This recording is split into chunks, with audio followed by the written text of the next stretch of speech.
The rain came down in a steady, cold drizzle, turning the old dirt road into a thick, sticky mess.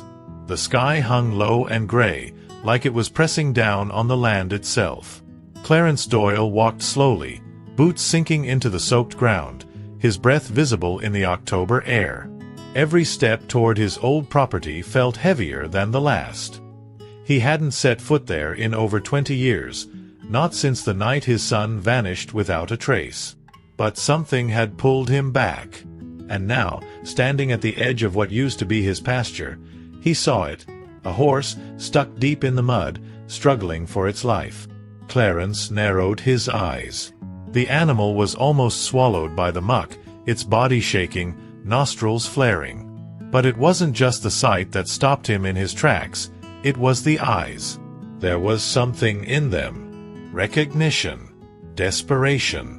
Maybe both. He stepped closer, heart pounding, ignoring the sharp ache in his knees as he crouched near the animal. His calloused hand reached out, brushing the soaked coat. That's when he saw it, just below the wet mane, a thin, curved scar on the horse's neck. "Buck?" he whispered, barely audible over the rain. The name hit the air like a ghost. Buck was his son Eli's horse. The same horse that disappeared the night Eli did. Clarence's chest tightened. For a moment, the world seemed to stop. The cold, the rain, the mud, none of it mattered. Only the scar, the eyes, and the weight of a past that never let go. Margaret, his wife, had left after the tragedy, unable to stay in the house where their boys' laughter used to echo. Clarence stayed behind, stubborn and hollow, growing old with his regrets. The horse rested its head against Clarence's chest, as if remembering too. Clarence closed his eyes, letting the tears mix with the rain on his face. This wasn't just a horse. This was a message, a memory, a piece of a story that had never been finished. What was Buck doing here, after all these years? And why now? The question stirred something deep in him, something he thought was long buried. He looked around the land. It was still the same, broken fence lines, rusted gates, wild grass. But something was different now. Something had come back with the rain. And Clarence knew this was no accident. Clarence stood there for a long moment, letting the weight of the moment settle in his bones. Buck was barely breathing now, his flanks rising and falling in slow, shallow waves. The mud clung to his body like it was trying to pull him under, and Clarence knew he had no time to waste. But his hands hesitated. 20 years had passed since he last touched this horse, and with him came memories too heavy to carry. He had buried that part of his life so deep, he never imagined it could resurface. And yet, here it was, covered in mud, staring back at him like no time had passed at all. He rushed to the old barn, half collapsed from years of neglect, and found what he needed: an old rope, a rusted shovel, and a heavy canvas tarp. His joints screamed in protest as he returned to the field, heart racing faster than it had in years. He dug around Buck's legs, careful not to startle him, whispering softly like he used to when Eli was just a boy learning to ride. The words came out broken, fragile, but they seemed to calm the animal. "You're all right now," he muttered, unsure if he believed it himself. It took over an hour of straining, slipping, and cursing under his breath, but Clarence finally managed to get Buck free. He laid the tarp down, using it to drag the weakened horse toward the barn, inch by inch. The rain kept falling, soaking them both. Once inside, he wrapped Buck in old blankets and lit the rusty kerosene heater in the corner. As warmth filled the air, Clarence stared at the horse and asked the question he hadn't dared to speak aloud until now. "Where the hell have you been?" The barn smelled of mold and dust, but there was something comforting about it. It brought back sounds from another life: the creak of saddle leather, Eli's laughter, Margaret humming while hanging laundry outside.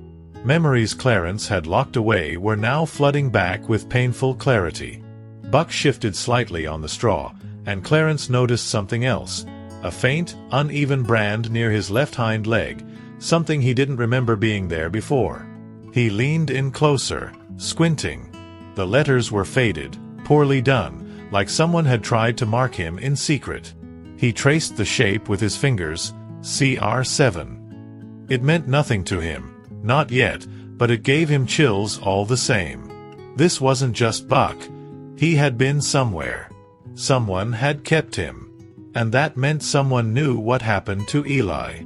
Clarence couldn't sleep that night. He sat in a rusted metal chair outside the barn, wrapped in an old wool blanket, listening to the wind slide through the broken fence posts. Buck was inside, finally resting, though his breathing still sounded labored. The strange brand, CR7, kept looping through Clarence's mind like a song with no end. It wasn't a ranch mark he recognized from the area, and he'd known nearly every brand in these parts during his younger years. Whoever had put it there wasn't local. That alone made Clarence's gut twist. Someone out there had touched his son's horse, and never said a word. As the first pale light of morning stretched across the fields, Clarence poured himself a cup of instant coffee and sat at the kitchen table inside the old farmhouse. The place hadn't changed much since Margaret left. Dust layered the shelves like time itself had settled there. He reached into the drawer beside the sink and pulled out a cracked leather journal, the one Eli used to scribble in when he was younger. Most of it was filled with messy sketches of horses and ranch maps, but a folded note slipped out from between the pages. It was a list. Scrawled in Eli's uneven handwriting were names Clarence barely recognized. Jeb, Miss Lorna, CR7, Outside County, and a half-erased line that looked like a set of directions. Clarence stared at the paper, heart racing. He hadn't opened the journal in 2 decades. How had he missed this? Was Eli planning to go somewhere? Was CR7 a place or a warning? The name Jeb brought a sour taste to his mouth. Jeb Carter had worked on the ranch for years, kept mostly to himself, drank too much, and was always a little too friendly with Eli, Clarence used to think. After Eli disappeared, Jeb quit suddenly and left town without a word. Nobody ever found him. Clarence had told the sheriff, but the trail went cold, like everything else in the case. He took the journal and note, tucked them into his coat, and headed back out to the barn. Buck lifted his head slowly when he approached. Clarence knelt down again beside the horse, placing a hand on his neck. "We're gonna find out what happened," he whispered. "I promise you that." Outside, the wind had shifted. It no longer smelled like rain, it smelled like memory. And buried deep in that wind was something Clarence hadn't felt in a long time. A reason to hope. Clarence drove into town just before noon. The sky still heavy with gray clouds. The truck rattled with every bump in the road, but the noise inside his head was louder. The paper he found in Eli's journal sat folded in the pocket of his flannel shirt, and he touched it more than once during the drive, like he needed to make sure it hadn't vanished. The name Lorna stood out to him. She had been just a kid when Eli disappeared, 10, maybe 11. Her family owned a small place near the county line back then. Quiet folks. Clarence remembered her tagging along behind Eli sometimes, always watching, always listening. He parked in front of the county records office, a squat brick building next to the diner that hadn't changed in 40 years. He stepped inside, shaking off the cold, and walked up to the front desk. A woman with light brown hair tied in a loose bun looked up from behind a stack of folders. "Can I help you?" she asked, her voice cautious but kind. Clarence cleared his throat. "I'm looking for someone named Lorna Carver. She used to live out near Route 6. The woman blinked, then gave a half-smile. "That'd be me." They sat in a side office with old filing cabinets and faded posters on the walls. Clarence explained who he was, and the moment he mentioned Eli's name, Lorna's expression changed. Her smile faded. Her eyes shifted to the window, then back to him. "I remember him," she said softly. "I used to follow him and Buck out to the creek. He didn't seem to mind." Clarence nodded.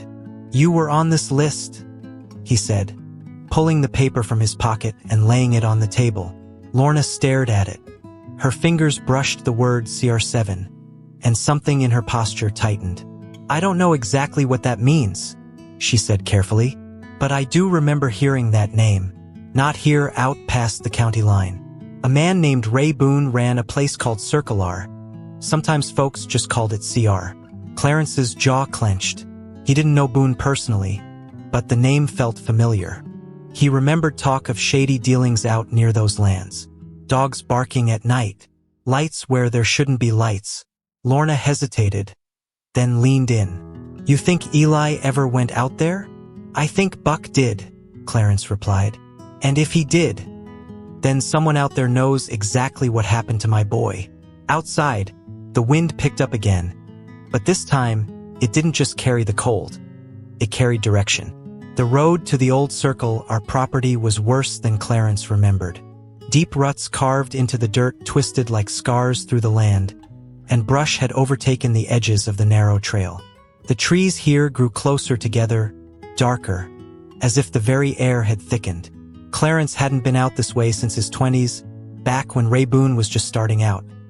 A man already surrounded by quiet rumors and the kind of respect that came from fear, not admiration. As he pulled up to the rusted gate, he saw the faded letters CR7 welded into the top bar. His chest tightened. Buck's brand hadn't been a coincidence. This was the place. Clarence got out slowly, the wind tugging at his coat as he stepped forward. The gate was chained shut, but the lock was so old he broke it open with one swing of his tire iron. The silence inside the property was thick. No animals, no voices, just the creak of an empty windmill turning slowly in the distance. The barn came into view first. It was large and sagging, weather-beaten, with a broken floodlight hanging loose above the entrance. Clarence stepped inside cautiously. The smell hit him first, not just mold and hay, but something metallic, something sharp. Blood. The stalls were empty, but the walls were covered with strange markings. Spray paint, numbers, initials. And tucked into the corner, half hidden behind a stack of old lumber, was a faded saddle. His heart stopped. It was Eli's. Clarence fell to his knees, brushing the dust off the leather. His son's name was still faintly carved into the underside, E.D. The world blurred around him. 20 years of silence, and here it was, proof that Eli had been here. He looked around, throat dry, eyes searching the barn for something else. Anything. But what he didn't hear scared him more than what he saw. No signs of life. No signs of Ray Boone. He walked to the back of the barn and found a door that led to a narrow underground cellar. A steel handle. Fresh padlock. Someone had been here recently. Clarence backed away slowly. He wasn't ready for this part yet. Not alone. Back in his truck, he sat gripping the steering wheel, eyes fixed on the barn in his rearview mirror. His hands were shaking.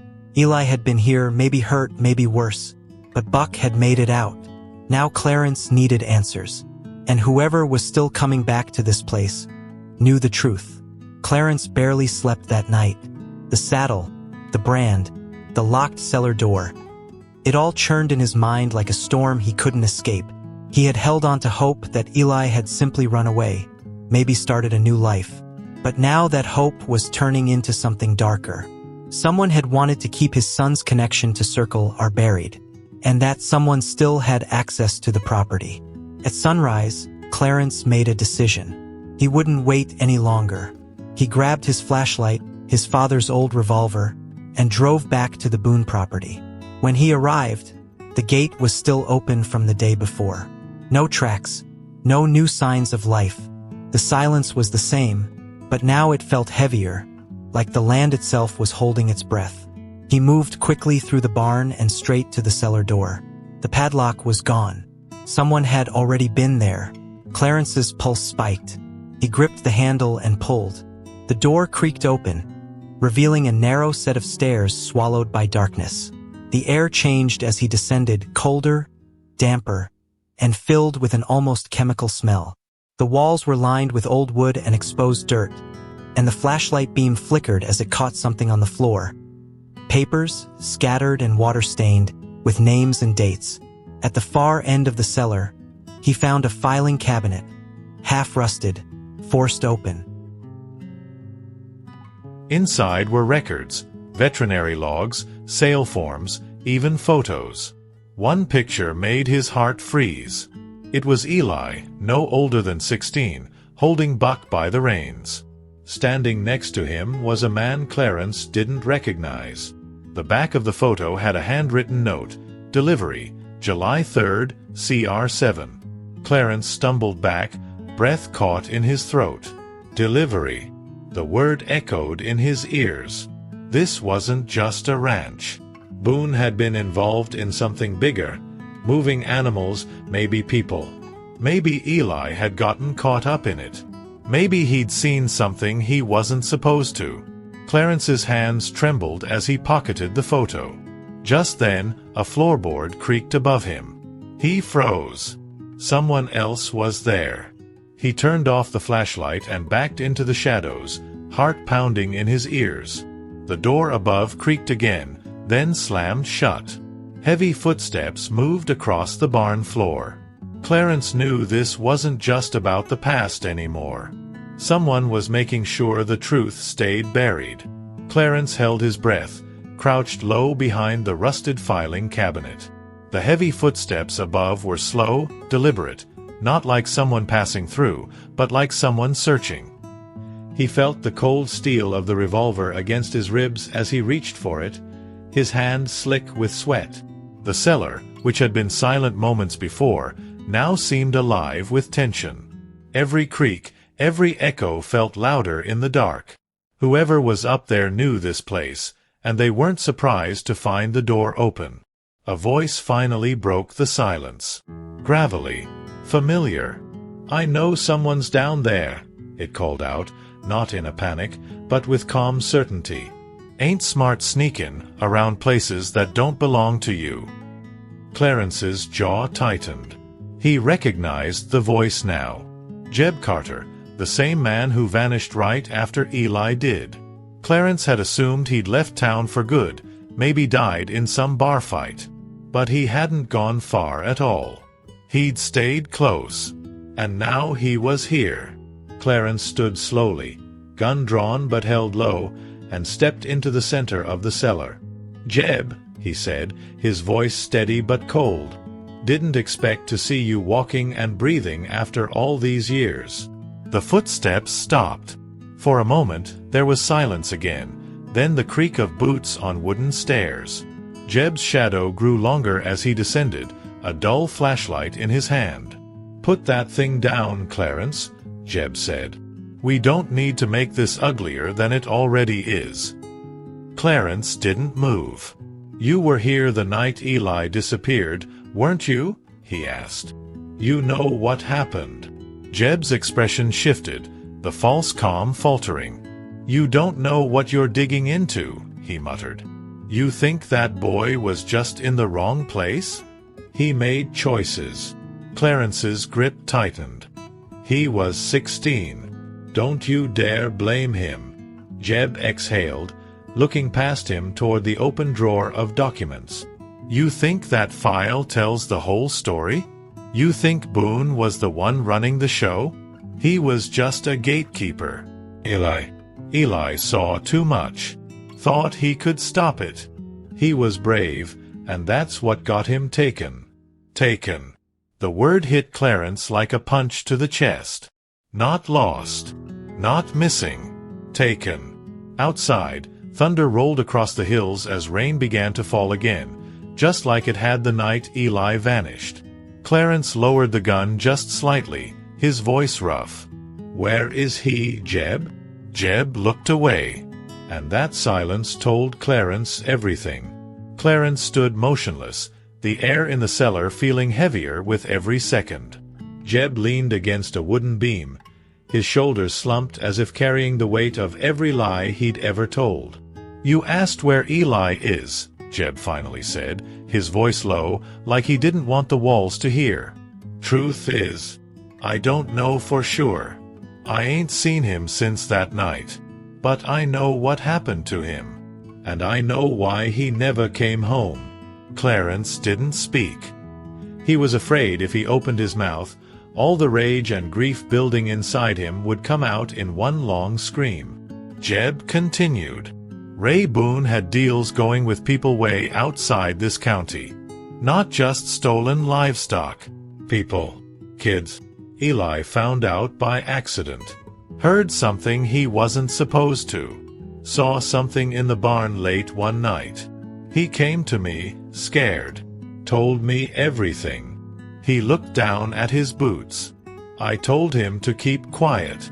That it wasn't our fight. Clarence felt his hands trembling. And he didn't listen, did he? Jeb shook his head slowly. He went back to confront Boone. Thought he could reason with him, or maybe just scare him off. I don't know. I wasn't there. But later that night, I found Buck wandering the back trails, blood on his side and Eli's backpack hanging from the saddle horn. I knew something had gone wrong. I panicked. Took the horse. Branded him with CR7 so nobody would ask questions. Thought I was protecting myself. But I never stopped thinking about that boy. About your son. Clarence stepped closer, his voice rough. You left us in hell, Jeb. You let us think he ran away. You let Margaret cry herself to sleep every night thinking she failed him. You let me rot in this town, wondering what I did wrong. The emotion cracked through his words like lightning. Jeb nodded, eyes glassy. I deserve every bit of that. Then he reached into his coat and pulled out a small, weathered notebook. He gave me this the day he disappeared. Told me to keep it safe in case something happened. He handed it to Clarence. The cover was torn, but Clarence recognized the handwriting instantly. Eli's. Clarence opened the first page. There, written in black ink, were the words, "If you're reading this, I didn't make it." Outside, the storm grew louder. But inside that cellar, the silence was deafening. And Clarence finally understood. His son had tried to fight a darkness bigger than all of them. Clarence sat alone in his truck, parked just off the gravel road outside the Circle R property. Eli's notebook rested in his lap, pages worn and soft from age, but the words inside hit like freshly carved wounds. Each entry was a confession, a map of a young man's fear and bravery. Eli had known about the trafficking ring Ray Boone was running. He'd found documents, overheard meetings, even recognized some of the missing kids from town who were quietly explained away. He'd tried to report it, but no one listened. No one cared.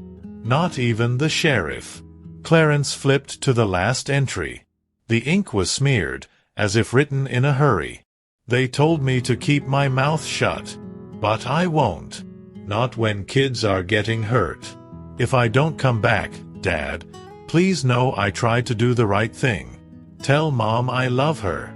I love you too, even if I never said it right.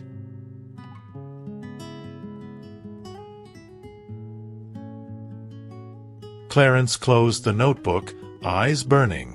All those years he thought Eli had just disappeared, abandoned them. But the truth was, Eli had died trying to protect others. He had been a boy, yes, but a brave one. A better man than Clarence had ever been. And now, Clarence was the one left with the weight of that truth, heavier than any burden the land had ever laid on his back. He knew he had to do something. He couldn't let Eli's story end in silence, buried in a cellar with old papers and a man like Jeb guarding the door. Boone was dead, had been for years, but Clarence knew others had to be involved. The brand. The files. The way Jeb talked about people outside the county. It wasn't over. Not really. Clarence drove into town, straight to Lorna's office. She was still there, filing papers, her eyes going wide when she saw his face. He handed her the notebook, his voice low. This was my son's. It's time someone heard his side of the story. She opened it slowly, and her hands began to shake as she read. I can take this to the state authorities, she said.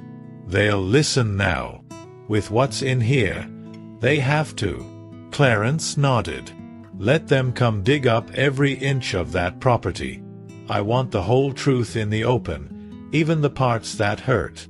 As he walked out, the sun began to break through the clouds for the first time in days.